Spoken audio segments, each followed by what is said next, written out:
Hello hi, I am Dilip.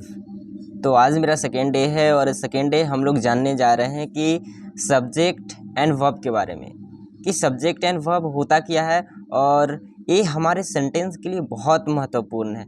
Subject and verb के बिना हम कोई सेंटेंस बना नहीं सकते हैं। और हम इंग्लिश में टॉकिंग करने के लिए अगर इसके बारे में जानकारी नहीं है तो आप इंग्लिश तो टॉक कर ही नहीं पाइएगा, क्योंकि ये मेरा बहुत इंपॉर्टेंट रोल निभाता है किसी भी सेंटेंस में, कहीं भी। तो सब्जेक्ट एंड वर्ब होता क्या है, जैसा कि हम सभी यूज करते हैं, जैसे राम, श्याम, मोहन, आई, यू, वी। तो ये सारे चीज़ को सब्जेक्ट तब कहेंगे जब वो हु का जवाब दे। कौन, यानी कि आई एम वर्किंग, काम कौन कर रहा है, मैं कर रहा हूँ। राम इज ईटिंग, खा कौन रहा है, राम खा रहा है। तो यू आर गोइंग, जा कौन रहा है, तो यू जा रहा है। कौन का जवाब दे रहा है, यानी कि अगर आप प्रश्न करते हैं कि कौन, काम कौन कर रहा है, तो उसका जो भी जवाब मिले वही मेरा सब्जेक्ट कहलाता है। तो सब्जेक्ट नाउन या प्रोनाउन कुछ भी हो सकता है, तो बशर्ते हमें ये ध्यान देना है कि काम कौन कर रहा है, वर्क कौन कर रहा है। उसका प्रश्न के जवाब कौन का अगर जवाब दे दे तो हम सब्जेक्ट समझ लेंगे। नेक्स्ट हम डिस्कस करेंगे वर्ब के बारे में। तो वर्ब तो ऐसे ही बहुत भयानक रोल निभाता है। वर्ब को भी आप देखिएगा डिफरेंट फॉर्म में यूज़ होता है, जैसे टेंस के अनुसार, कैसा टेंस है उसके अनुसार हम वर्ब का यूज़ करते हैं। तो वर्ब का काम क्या है, तो वर्ब हमें बताता है कि सब्जेक्ट कर क्या रहा है। इट मीन्स व्हाट का जवाब देगा, कर क्या रहा है, सब्जेक्ट क्या कर रहा है। जैसे मैंने शब्द 2-3 सेंटेंस बोले थे कि Ram is going, Ram is eating. तो खा रहा है, तो खाने का काम कौन कर रहा है, सब्जेक्ट कर रहा है राम। लेकिन राम क्या कर रहा है, खा रहा है, यानी कि वो ईटिंग कर रहा है, तो उसका जवाब दे रहा है।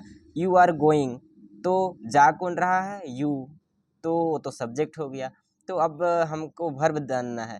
तो यू क्या कर रहा है, तो यू जा रहा है, यू आर गोइंग, तुम जा रहे हो, आप जा रहे हो। तो जा कौन रहा है, यू जा रहा है। तो यहाँ हमने वर्ब के बारे में जाना। ऐसे ही आप डिफरेंट सेंटेंस बना सकते हैं। ऐसा भी होता है कि हम लोग बहुत मिनिमम शब्द का यूज करके सेंटेंस बनाने का कोशिश करते हैं, तो वर्ब से ही काम चल जाता है।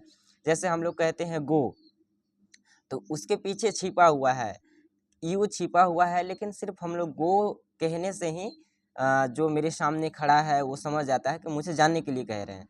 तो गो कह देते हैं, लीव कह देते हैं, ईट कह देते हैं, बीट कह देते हैं। तो हम लोग एक मिनिमम शब्द यूज़ करते हैं, लेकिन यहाँ भी हम अगर हम गौर करें तो यहाँ पे सब्जेक्ट छिपा हुआ है। ठीक है, तो हम जब भी सेंटेंस बनाते हैं तो सेंटेंस में हमारे लिए जो सब्जेक्ट एंड वर्ब है इसका बहुत बड़ा रोल है, जो इसके बिना हम लोग तो सेंटेंस बना ही नहीं सकते हैं। अगर इसमें और इन्फॉर्मेशन ऐड करनी है, जैसे ऑब्जेक्ट हो गया, सब्जेक्ट कॉम्प्लीमेंट हो गया, ऑब्जेक्ट कॉम्प्लीमेंट हो गया, तो आने वाले सेशन में हम लगातार डिस्कशन करेंगे कि क्या क्या होता है। लेकिन आज का मेन टॉपिक था कि सब्जेक्ट एंड वर्ब क्या होती है। सब्जेक्ट जानने के लिए हम ब्रीफली इंट्रोडक्शन दे देते हैं या ब्रीफली समझा देते हैं कि आज की क्लास में हमने क्या देखा।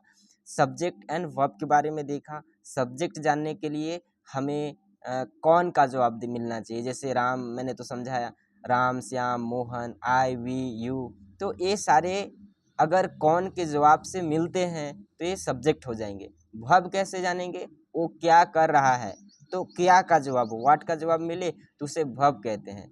तो आई होप आप सभी को समझ आया होगा। तो अगर मेरा वीडियो अच्छा लग रहा है तो प्लीज़ इसे लाइक, शेयर, सब्सक्राइब ज़रूर करें। तो that's all, thank you, have a nice day, best of luck.